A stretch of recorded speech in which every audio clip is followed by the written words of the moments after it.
LA This Week. I'm Anna Marco. So what is a humanitarian assistance disaster relief village? You're looking at it. We'll have more on this joint effort by the city, the county, the military, and other relief organizations coming up. The LAPD is using facial recognition technology to crack more and more cases, but people are concerned about privacy. I'm Gil Reyes with the LAPD's response next. I'm Rasha Goel. Up next, how Cedars Sinai is saving 29 million gallons of water annually.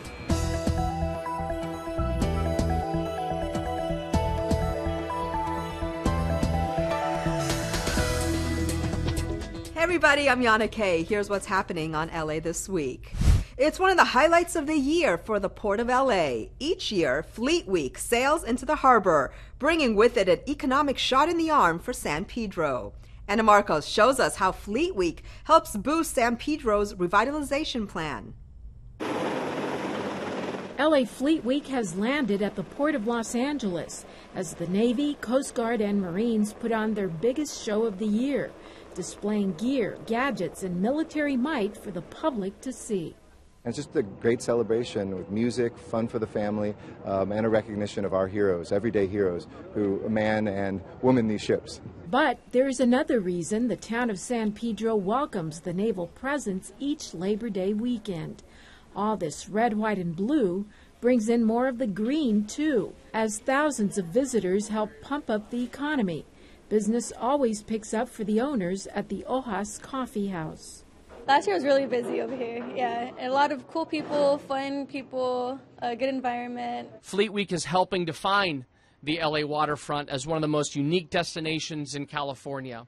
In fact, city leaders enticed the Navy to start LA Fleet Week here 2 years ago in order to increase the port's presence. It's a waterfront that's authentic, that's steeped in history, in a maritime history, in a military history.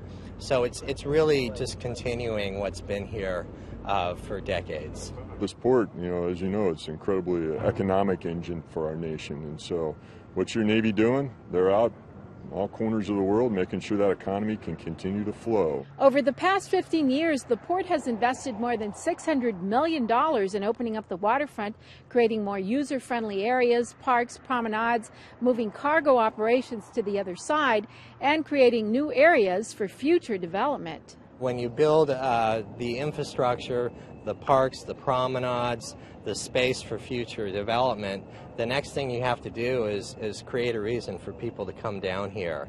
And big events like LA Fleet Week are that reason. With 5 naval ships, tours, flyovers, demonstrations, a Beach Boys concert, and a galley cooking competition, LA Fleet Week doesn't just give one, but many reasons to come enjoy the seagoing entertainment.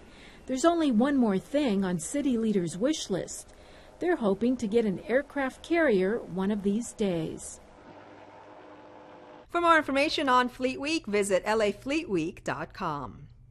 When it comes to fighting crime, the LAPD is using facial recognition technology, and they want to protect your rights in this process. Gil Reyes has more. For well over a decade, the LAPD has used facial recognition technology to help crack cases, matching faces of suspects caught on surveillance camera with photos in the records. But a lot of people are concerned about the privacy of law-abiding citizens, the reason for this forum at the LA Police Commission.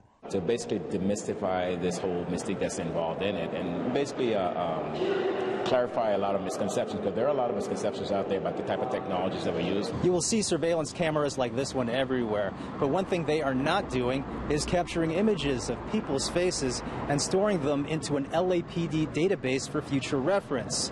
LAPD Deputy Chief Frank says he's heard the rumors and says they simply are not true. He says LAPD instead uses facial recognition technology to help identify unknown suspects. The alleged perpetrator of this assault, for example. What we would do is take the photograph of that individual and then do a query in the system to see if at any time this person was ever arrested based on the book and photograph, and that way we can identify who the person is. We don't use systems to scan the crowds, nothing like that. And again, one of the important things is that we do not use driver's license photographs. These are simply booking photographs. So these are people who have been arrested or These are people who have been arrested and booked before. We also don't store personal information about people by scanning the crowds with these cameras. Absolutely not true, and that's one of the misperceptions that's out there. The LAPD also cannot speak for FBI and other law enforcement agencies about their surveillance practices. LAPD Chief Michael Moore welcomes more of these forums. The importance of community awareness, such as this meeting and other meetings, and describing how these systems actually work cannot be overstated, and our commitment is to continue those conversations. In downtown Los Angeles, I'm Gil Reyes for LA This Week. Chief Moore says additional conversations about LAPD policy and technology will help keep the department transparent, a key to gaining trust in LA's diverse communities. Well, it's a busy week for the Navy and the Marine Corps, but before they took part in Fleet Week, they took a little time out to work on LA's disaster preparedness. Anna Marcos reports on the Humanitarian Assistance Disaster Relief Village taking place outside of City Hall. The Navy and Marine Corps can maneuver not only on sea, but on land in times of mass disasters. And this Humanitarian Assistance Disaster Relief Village shows what they can do to protect us. It's your and our Marine Corps and Navy team, so we want to share what we're able to do in support of defending this country. The Humanitarian Assistance Disaster Relief Village was a joint effort by the Navy and Marine Corps, the city, county, and other groups. People got a chance to see the ways local and military leaders keep them safe. Navy and Marine troops demonstrated how they make potable water and sniff out biological, radiological, and chemical weapons. And these military guys are pretty good in the operating room as well. This is actually where we do surgery, so this is our field OR. You can do a lot more things in a hospital, but for what we have in the field, this definitely saves some lives. People even get to try on stuff like this bomb suit, which weighs almost 100 pounds, with a bomb-resistant diaper, vest, overalls, and a helmet. Now, this is the last resort in case the robot doesn't work, and you have to actually go in to disarm the bomb, and you better be safe and covered. So where's my helmet? There I go. There's the helmet. And there was the robot working like a fine-tuned machine. The LAPD and the fire department also on hand to show how they protect and serve.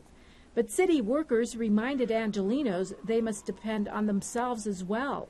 In a mass crisis, first responders will be swamped, and citizens may not see help arrive for days or weeks. We want them to know that they can survive disasters. It's not that daunting. There are simple steps that you can take. Among those steps, having both a family and a neighborhood response plan. I don't know if I'm exactly prepared, I would say, but I know as a family we do talk about things like this, what to do if there's an emergency. I have some siblings that have some of the disaster training, so I'm kind of hoping they'll help you? Yeah, they'll be there to help me. But I think it's just important, at least in my family, to have conversations like that about what to do. Other tips: keep a stash of food and water to last at least a week, along with medical supplies, flashlights, batteries, and a radio. In case of a mass disaster, the military and government know what to do, but that won't be enough unless you are prepared as well. Several relief organizations like the LAPD, the LAFD, and the Red Cross also took part in the event. Well, more and more people are being affected by increasing rents in Los Angeles, and Marcos takes us to a housing rights workshop put on by Councilmember Gil Cedillo.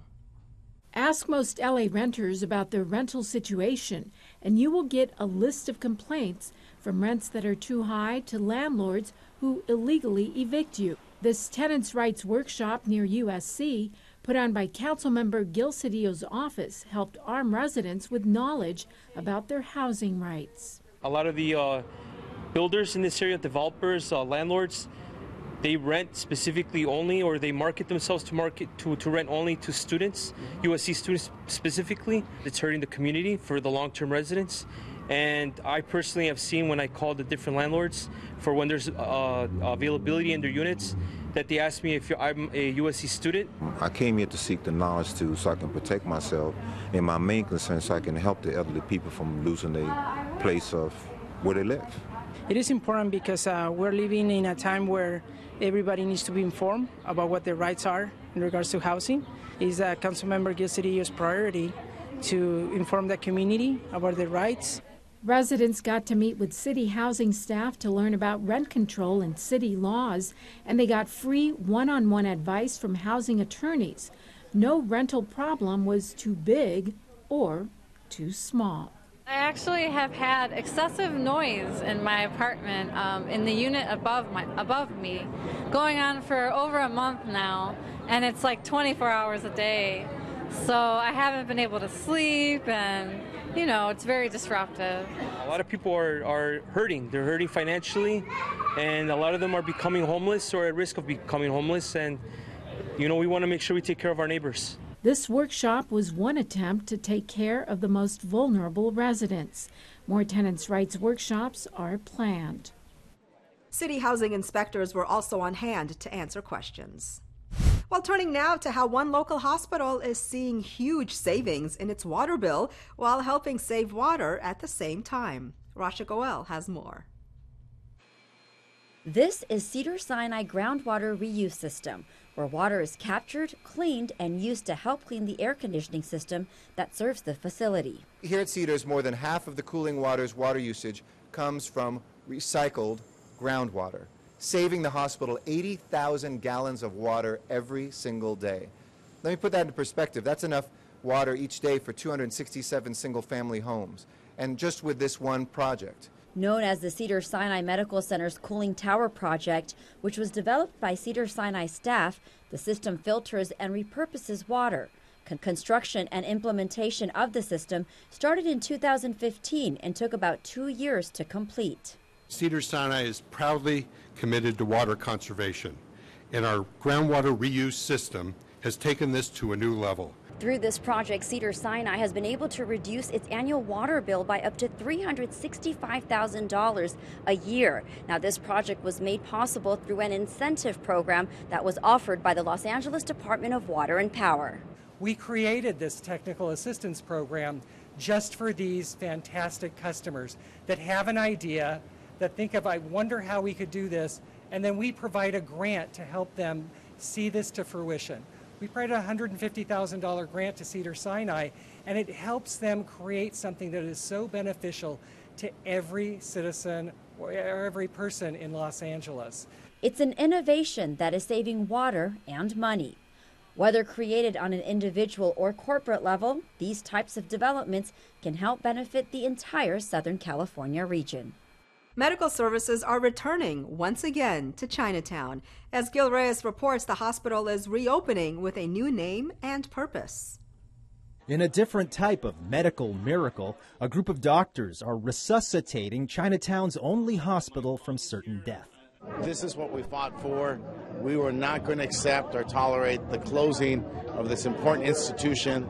It's been here for over 100 years. Chinatown Councilman Gilbert Cedillo and friends celebrating the purchase of the old Pacific Alliance Medical Center site on College Street. It served many of the Asian Chinese immigrant population as well as the Latino immigrant population until it closed its door. The hospital shut down late last year, partly because of the high cost of earthquake retrofits. A consortium of medical groups have bought the site and renamed it Allied Healthcare City. By fall, expect an urgent care center with multilingual services. The plan is to eventually bring back a full-time hospital and hopefully have the state pitch in for seismic upgrades. We think that the state's in a great position to help them with the retrofit, both in subsidizing it and in working with the timeline. And I know that from my 15 years in Sacramento, that we can solve those types of problems. While continuing to serve older adults, mostly Asian and Latino Americans in the area. In LA's Chinatown, I'm Gil Reyes for LA This Week. The new urgent care center will initially provide a 12-hour service and will eventually expand to 24 hours as more people are hired. Well, it's part of the Nisei week tradition. How many gyozas can you eat in one sitting? Well, this year marks the 12th annual eating competition, and you'd be surprised how many folks can swallow to claim the championship. Little Tokyo in downtown LA has been hosting the Nisei Week Japanese Festival for more than 70 years, giving folks a chance to experience Japanese culture and food.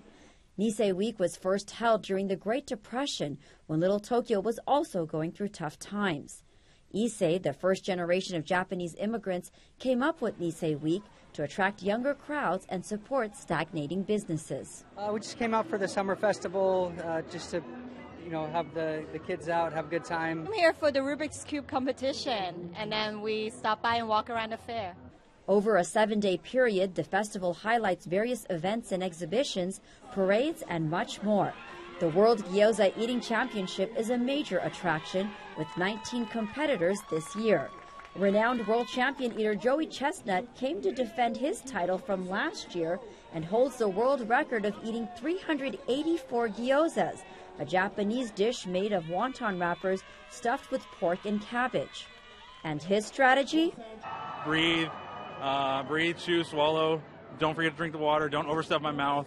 Pay attention to the muscles that are getting tired. We have a total purse of $6,000 that's distributed with the top 10. They also get Sapporo beer. The word Nisei means second generation in Japanese.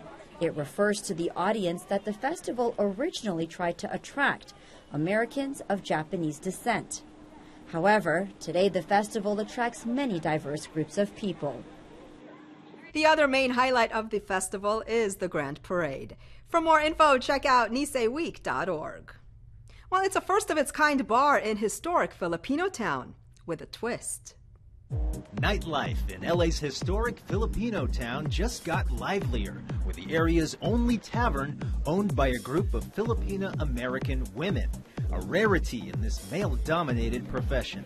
Welcome to Genever, the concoction of UCLA alumni Roselma Salma, Christine Sue Miller, and Patricia Perez. Myself, Christine, and Patricia were together just chatting about our current careers, our current lives, and wanting to do something more or have control over our own wealth.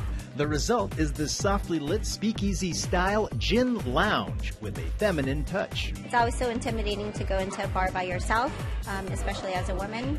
So we wanted to make sure that this was a place where women can come in and be comfortable and relax and have a great drink. And keeping with the Filipino theme, many of these concoctions are classic favorites with a dash of Filipino culture mixed right in. Take this drink, the Blanca Branca. It's basically a piña colada with Filipino rum. Mabuhay. Genever has also added calamansi, a popular Filipino citrus, and ampalaya, Filipino bitter melon, to create other luscious libations. Head bartender Kelso Norris, a soon-to-be mom, collaborated with the owners to honor femininity and the Philippines. Comparing food dishes and dessert dishes and things from their childhood that they loved. And me asking, does this flavor work? How would you use calamansi if you were replacing, lime or lemon? And then a lot of delicious trial and error. A Kickstarter campaign helped launch Genever in March. The names of 100 donors are respectfully etched on bar stools and artwork. The nonprofit group Search to Involve Filipino Americans also helped. In fact, the bar sits at SIPA's former headquarters. And to have this place be reborn and revitalized as the most beautiful gin bar in Los Angeles is such a plus for our city that welcomes the diversity. The Mayor Eric Garcetti is such a champion when it comes to women, gender equity, and small business diversity. So this is like a 5 for everything that you would wish for. Visit Genever at 3123 Beverly Boulevard in historic Filipino town. Genever is open Tuesday through Saturday. Well, it's the first such workshop of its kind, where Angelinos get a chance to give input on how city services can improve their quality of life. These South LA residents and city workers are putting lists together as they work to help design better LA city services. I think that in a city that's so dispersed as Los Angeles, finding ways to connect people through our problems and, more importantly, through our underlying emotions is a great way to get people to understand the power of community. The event, called Design Your LA, is run by the Information Technology Agency, the Department of Neighborhood Empowerment, and the LA Public Library. It asks residents to share their experiences and challenges in getting city services and what needs to change.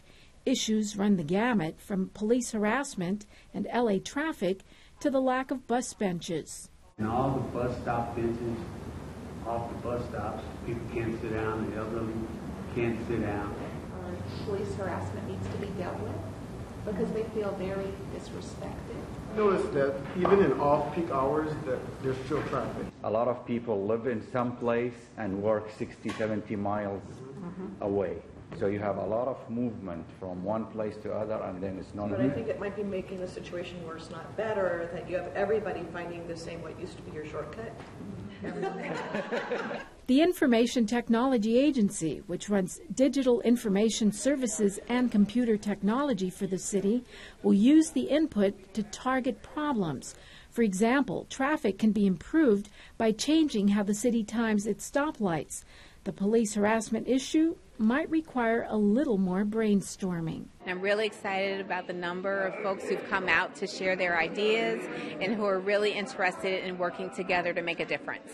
And soon, all these little rectangles will be used as data to improve the quality of life for all Angelenos.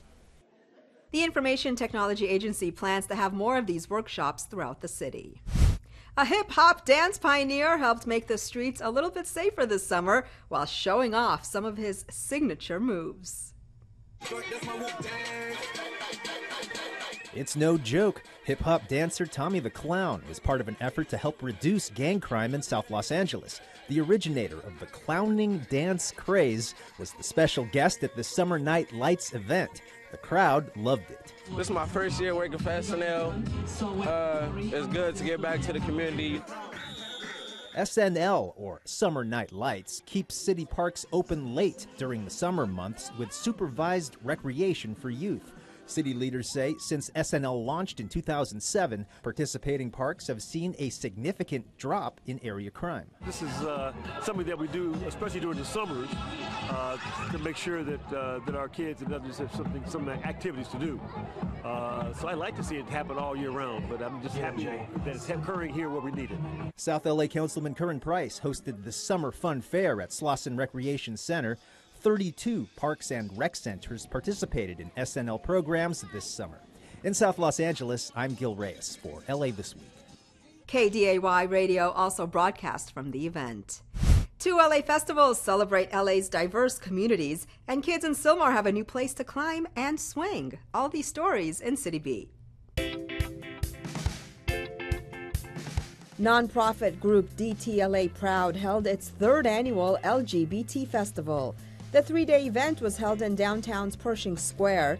The group's goal is to expand, strengthen, empower, and grow the local LGBT community through partnerships, events, and other activities. Our mission is to expand the definition of diversity, spread optimism, celebrate the LGBT community. I believe people should be treated equally, so stuff like this kind of gets the message out. The Latina Fest Mind, Body, and Soul Lifestyle Festival was held at La Plaza de Cultura y Artes, featuring health and wellness vendors and athletic demonstrations. Emmy Award-winning actress TV host Fernanda Kelly served as MC. A live taping of the Trend Talk Show served as the day's hallmark event. There are also a handful of cooking demonstrations. The event celebrates Latina entrepreneurs, business owners, entertainers, and consumers. Latinas, this is your year to thrive, to grow in yourself, get to know who you are, and follow your dreams, pursue your passions. The City of Los Angeles Department of Recreation and Parks, along with Councilwoman Monica Rodriguez, celebrated the grand opening of San Fernando Park. The 10,000-square-foot park, located in Sylmar, features a play area, fitness station, picnic benches, and drought-tolerant landscaping. The Department of Rec and Parks is committed to increasing green space within park-poor communities. This new park will help meet the demands of the local community and will provide opportunities for residents to enjoy outdoor recreation activities within walking distance from their home. I think it makes a really big difference for the youth that are living here to be able to access and play at with more comfort for the parents. Are you looking to add a new family member? LA City Animal Shelters are here to help. Would you like to take this nice furry friend home today? You'd be doing the city of LA a favor. All 6 animal services centers are at capacity. We have hundreds of dogs and cats, bunnies waiting for their new homes. So we're hoping to encourage the LA community to adopt, bring home a new best friend. They are going to make your life so much better. Ashley Rodriguez from LA Animal Services tells us some of the current prices at city shelters. Dogs are available for $100. You'll also need a dog license with that. Dog licenses are $20, while adult cats are being given away for free. And it's not just raining cats and dogs here. Bunnies, guinea pigs, hamsters, turtles, lizards, they all make great pets. And we have them available for adoption. Rabbits are $71, but our guinea pigs and other critters are only $17 to adopt. And our rabbits come spayed, neutered, microchipped, and vaccinated. Last year, 90% of dogs and cats at LA City Animal Shelters avoided euthanization.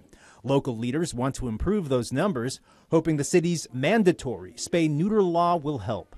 The city offers free and discounted spay-neuter rates for dogs and cats. City shelters are located in Van Nuys, San Pedro, Lincoln Heights, South LA, West LA, and Chatsworth. Bring home a new friend today. See up-to-date price lists and specials at laanimalservices.com. If you're thinking about going electric, well, here's your chance to test drive one. If you're an aspiring Latina writer, you won't want to miss this conference and catch a movie at the Sunset Triangle Plaza. All this in this week's Things to Do.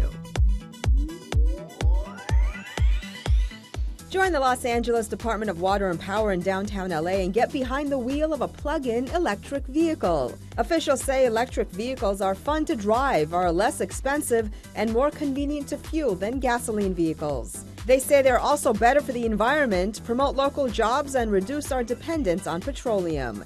Experience the excitement of driving a range of EVs. Talk to EV owners who already have made the switch and learn about the LADWP Charge Up LA rebate program for home and workplace charging infrastructure.